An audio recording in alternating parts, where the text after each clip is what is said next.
Hey everyone, welcome back to WCB Jazz Vinyl. The topic for today is Nat King Cole's The Christmas Song, the Definitive Sound Series One Step. So, I want to talk a little bit about why this is different than some of the other releases, like the Vinyl File series that is coming out simultaneously for significantly cheaper.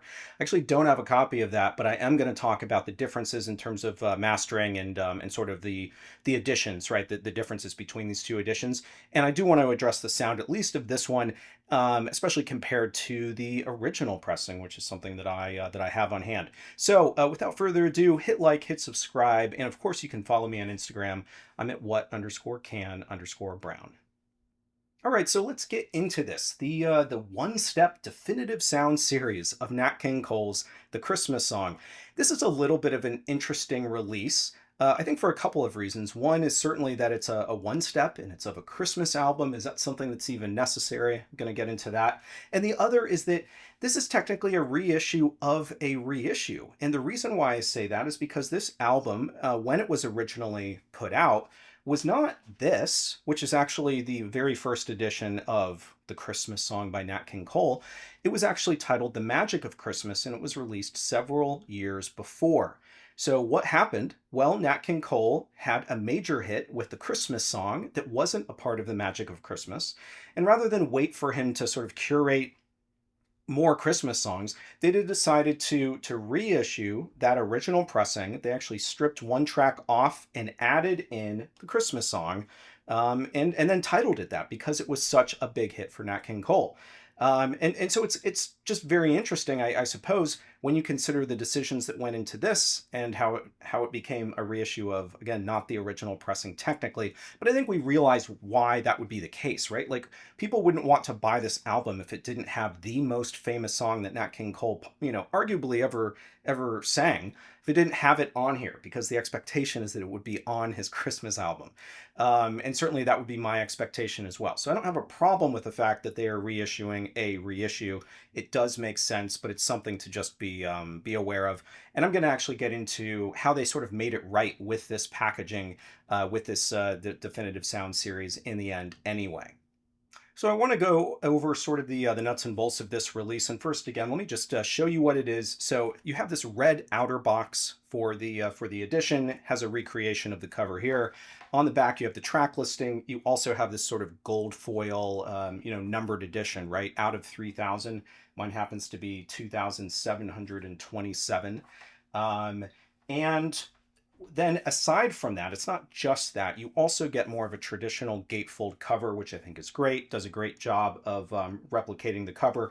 This actually is pretty sturdy here, and it has a high quality feel. And that actually is extended into the center here as well with a really fantastic glossy photo of Nat King Cole. You've got some liner notes and again the track listing on the back. It does include, and I suppose the Definitive Sound series is doing this with each of their titles, a certificate of authenticity, which just sort of verifies the exact mastering process that they used, which you could say, these certificates are a little bit unnecessary, but then again, there's been a lot of questions with some other reissue labels with some of these expensive editions, so I guess they thought it was necessary. So otherwise, in terms of the nuts and bolts of this release, like I said, it's a one-step release or one-step mastering process, mastered from the original analog 3-track masters. So this would be two tracks for the instrumentals and then one for vocals. This is a one-time pressing of 3,000 copies, so they will not be repressing it. Does include, obviously, that heavyweight tip-on gatefold jacket. The mastering was done by Chris Bellman at Bernie Grundman Mastering. Incidentally, Bellman has been working with Bernie Grundman since 1984, and from what I can tell, because actually he's not present on most of the reissues that I have in this room, but again, I collect mostly jazz. Turns out Chris Bellman has worked on predominantly, what we would call predominantly rock titles, rock or pop titles, from what I can tell. So that maybe speaks to why he would get involved with this type of thing, maybe leaving some of the more traditional jazz stuff to Bernie. Otherwise, the record was pressed at RTI. The packaging is by ASG Spark, which is a European company that was acquired by GPA Global a few years ago. Again, this is a little bit of uncharted territory for me because I'm used to dealing with jazz titles under familiar reissue programs. And this is a brand new thing. So I had not heard of the Definitive Sound series because, well, A, it's Capitol Records. And incidentally, that Frank Sinatra that Blue Note was putting out in the Tone Poet series obviously was handled by the Blue Note arm and not by Capitol arm.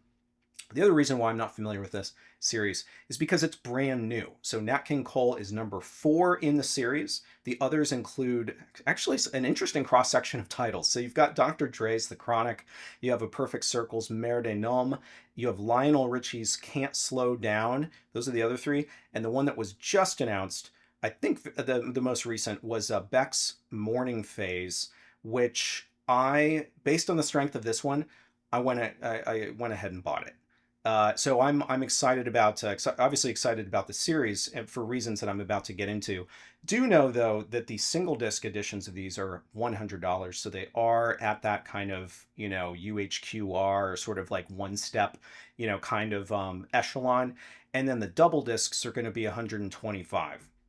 Also, incidentally, I did purchase not only Beck's Morning Phase with my own money, but I purchased this with my own money as well. All right, so the most controversial point, I guess, about this particular release, independent of the price, is actually that it's not the only version that Capitol is putting out right now. So they're releasing 2 versions of this record simultaneously. And the other one, as opposed to under the Definitive Sound series umbrella, it's under the Vinyl series, which there's been plenty of jokes about the maybe the unfortunate branding on that one, so I'm not going to add to the pile. But the Vinyl series edition is available for $39.98. It's also all analog. It's pressed at RTI, gatefold jackets, um, and so this is a very interesting kind of situation. But I think it does address the frustration that perhaps some people feel when there's a one-step super premium version and they feel like it's out of reach. They can't get a copy because of that. So in a way, Capitol is kind of addressing that by having the more budget-friendly $39.98 version that's still all analog, and then you have the one step. So I guess what are the differences? You'll recall this one was mastered by Bernie Grundman, and I mentioned the 3-track masters that it was mastered from. So the Vinyl series is done at Sterling Sound, not by Ryan K. Smith actually, but by Joe Nino Ernez. The 2 versions are actually different otherwise, though, in terms of the actual production process. So not just the engineers, but the production process and the mastering source. So the Vinyl uses the original stereo master tapes, and the one step uses the original 3-track masters. So my understanding is that the difference is that Vinyl did a new mastering of the original stereo mix. So they didn't change the mix, they did a new mastering of the original stereo mix. The one step is a remix from the 3-track tape, which otherwise hasn't been touched since 1962. So this is very interesting, and hopefully what I just said was clear. But I'll kind of address it maybe in a little bit of a different way, especially as it relates to what they did with the 3-track masters. So apparently those 3-track masters were in great shape. Again, hadn't been touched since 1962, and there was the opportunity, or the producer behind this decided that there was the opportunity to mix it in a different way, hopefully a better way. And there is the ability to make more choices in how the mix is presented across the 3 tracks if you're able to sort of manipulate them, right? So in a way, this sounds less like the original pressing and less like that classic version of some of these songs that you've heard in some ways. And what it's being replaced by, if we lose some of the originality, and the choices that were originally made in 1962 when this was put out, what is replaced, what is added, is a more realistic sound, more natural sound. And I think it's a sound that places you in the recording studio with the artists. And I know that sounds almost like a cliche at this point, right? That's something that people say to sort of justify the fact that they spent a lot of money on something. So I do want to I do want to unpack that maybe just a little bit. Now, what I will say, and I've kind of read some of the other reviews, and I've seen an interview with the folks that were involved with actually putting this out.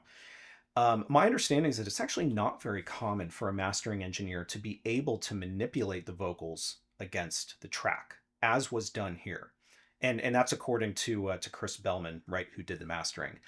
And so this was the opportunity to essentially not just take on the role of a mastering engineer, but a mixer as well. So there must have been decisions about how to create the proper balance, and those decisions were being made independent, if you will, from the original track, right, on the original pressing. And I'm not saying, like, the mastering engineer is going to have been familiar with this, but apparently they weren't trying to replicate it, and that is what's most interesting about this release. So if you're going to decide how to balance things, you could make adjustments to, is Nat King Cole going to sound louder? What are you going to do with the instrumentals? Are you going to do some EQ? So according to Chris Bellman, he really tried to leave Nat's vocals alone. And again, I'm not saying alone as in making them sound like they did in the produced album in 1962. I'm saying leaving them alone based on what's on that the original track. So apparently there was a little bit of de-essing involved, but EQ wise there was almost no changes. So he basically left the vocal track flat, just with minor kind of things. I do believe that there's some conversation about how much reverb and echo to add to it, because there was some in the the original album. And according to the producer behind it, again, though, as they were making some of these subtle choices, they were not trying to recreate the original album with the mix. They actually believed that the tape was better. What was on that original tape was better than any of the versions that had been released before. And so their desire was to try to have that original tape speak for itself. So again, I think a very interesting opportunity, and a little bit of a different take, because I think we've heard folks like Joe Harley talk about the Tone Poet series and say, oh, we're not messing with anything. It's really just based on what's on that tape. So it is a similar intent behind this one. It's just a little bit more interesting when you have vocals, because from my limited knowledge, I suppose, of how these things were mastered, there was more mixing done when there were vocals. When there were three tracks layered, there were more choices being made, as part of that original thing. And so therefore there's a higher likelihood that there's going to be a variance with the decisions that they would make today versus what they made in 1962. All right, so I want to address sort of the merit of a one-step luxury item when it's Christmas music, right? So I think a lot of people would say, you'll only listen to it once, and which, by the way, doesn't describe me. So why I think that this release has merit is this. So one, again, is that I actually listen to Christmas music throughout the season, and not just on the day. So I do think that this will get frequent plays. Plus the fact that I actually think that this album is going to be a great sort of demonstrating my setup kind of release. The reason why I say that is because when you're demonstrating your setup for friends, for whoever, it's helpful to give them something that they're familiar with. So I've described this in the past where I say, like, Kind of Blue is a great demonstrating your album, or you're demonstrating your setup album, because people already know how it sounds. So then they're going to go into your room and hear it sound in a very, very different way. You don't want to give them something so obscure that they've never heard, and they're like, I don't know, maybe this is just how it always sounds, right? So a lot of people know this. I think it's going to be a great album to demonstrate my setup, because that's how good it sounds. This also is presenting the material in a different way, as I described with some of my comments around the mastering, in a different way than it's been before, because of that three-track tape, because it sounds different than the prior versions. There's also something new here, and that there are two songs included that are not featured on the classic version of this record. So when I say the classic version of this record, I mean this one, the second pressing, 1962, right? So what the Definitive Sound series includes is two tracks. One is O Come All Ye Faithful, and then it includes God Rest Ye Merry Gentlemen, neither of which, by the way, are on the vinyl file edition, and they aren't on the 1962 version either. So, to explain, I kind of got into this up front. Nat King Cole's Christmas Song is not the original Christmas album that Nat King Cole did. It was first released as The Magic of Christmas in 1960, which didn't even include the Christmas song track. So in 1962 was repackaged to highlight Nat King Cole's hit, and they swapped in the Christmas song and took off God Rest You Merry Gentlemen in exchange, right? So with this one step, what they're doing is they're adding back in addition to all of the tracks here, they're able to fit in God Rest You Merry Gentlemen, and they're putting in O Come All Ye Faithful, which was a single, I believe, that was released on a compilation Christmas album around the same time by Nat King Cole. So they're able to effectively marry the Christmas song and the Magic of Christmas plus this additional track. All right, so finally the sound. So I want to address this in maybe just a little bit more detail than my prior comments that were a little bit more about right how it was mastered, maybe some of the decisions. And so I think that my assessment of the sound on this, that sounds very clinical, but you know what I mean. Like I listened to it. And the things that first came to my mind, as I was listening to this, really front to back, when I got it just the other day, I think there's sort of three main things that I want to get across. So the first element is that the three tracks, and by being able to treat them differently and create a new mix, you get more separation of the tracks. And maybe this is just in comparison to that the sort of the 1962 mono version. Obviously, this is stereo, this new edition.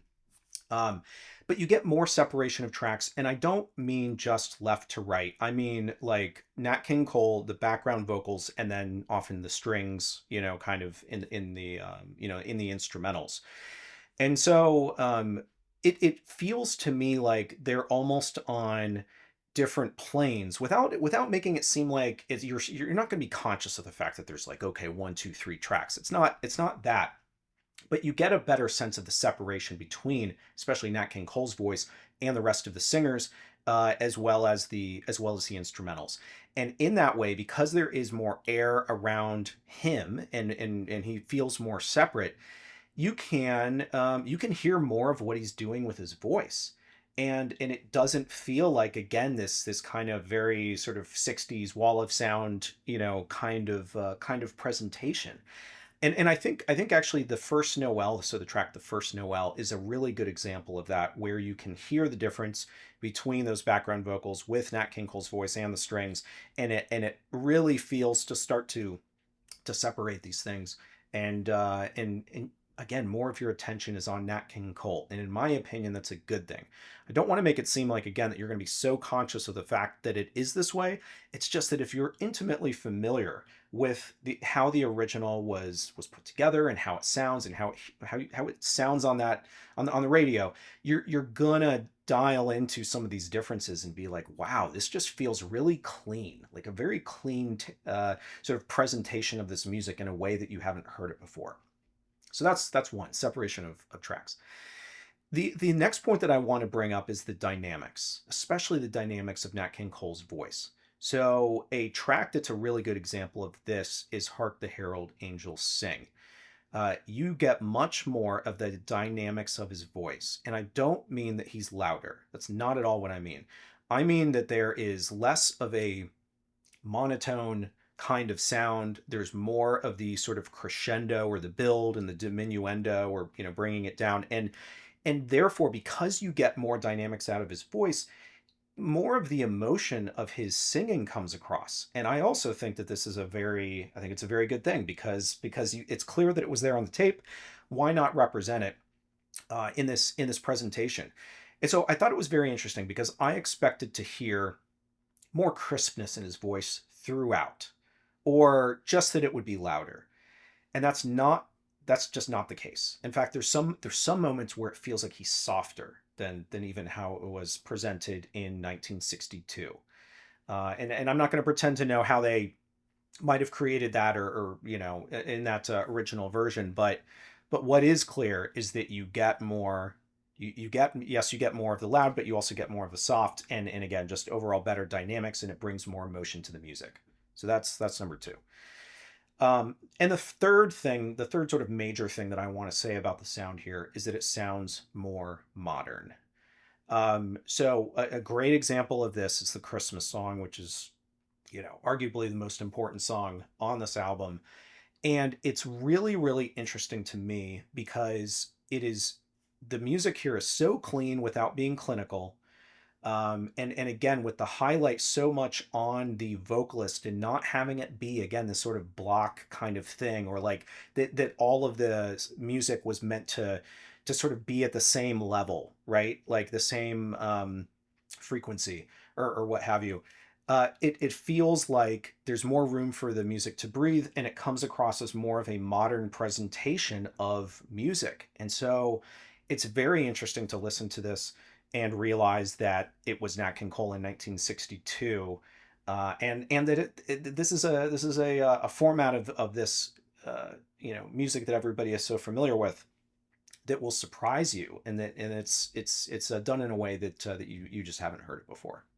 So, just a couple of final comments. I know that the desire of everyone out there is going to be for me to say this is how it compares to the vinyl file, and therefore this is the one to get. And because I don't have the vinyl file edition, and I didn't intend on buying it just for the sake of this of this discussion, I wanted to go for the one step because I love this album anyway. Like, this is one of my favorite albums. Absolutely love Nat King Cole. Absolutely love this particular album. It was one of the first albums that I sought out, especially in the Christmas genre, because I'm so familiar with it. So what I would say though is that so many of my comments about the treatment of the three track, in terms of how it was mixed, those would be things that were not translated into the vinyl file edition, right? So if I were to wager a guess, I would say that the vinyl file is probably a very cleaned up version of that original 1962 album, and probably still has plenty of merit because it's going to sound, clean, and they're still leveraging the original, the original stereo masters, and so you're still going to get a great presentation of this music. However, what you're not going to get is the treatment, and the choices made with the three track, not trying to make it sound like the original, and you're going to get those two additional songs brought back in, that aren't available in the vinyl file series. And then there's obviously the maybe the less tangible things like the mastering engineer, the process, right, for the one step, and those types of things. And I know there's argument over the merits of that, but the interesting thing about this is it isn't just that. It isn't just the one step treatment. It's some of these other things that make this more of a unique item. So, and those are the reasons why I decided to go with this one rather than go for the vinyl file edition. So, with that, I hope this is helpful. Hope this is a well timed discussion for you of this release. I'm very happy with it. Like I said, I already bought the Beck one step as well, and it'd be very unusual for me to focus on anything other than sort of jazz music on this channel. You could argue about Nat King Cole being more pop, but I will do I'll do a review of that Beck release as soon as it comes in, probably later this month as well, because I think it just shipped. So with that, thanks everyone for your attention, and I'll see you next time.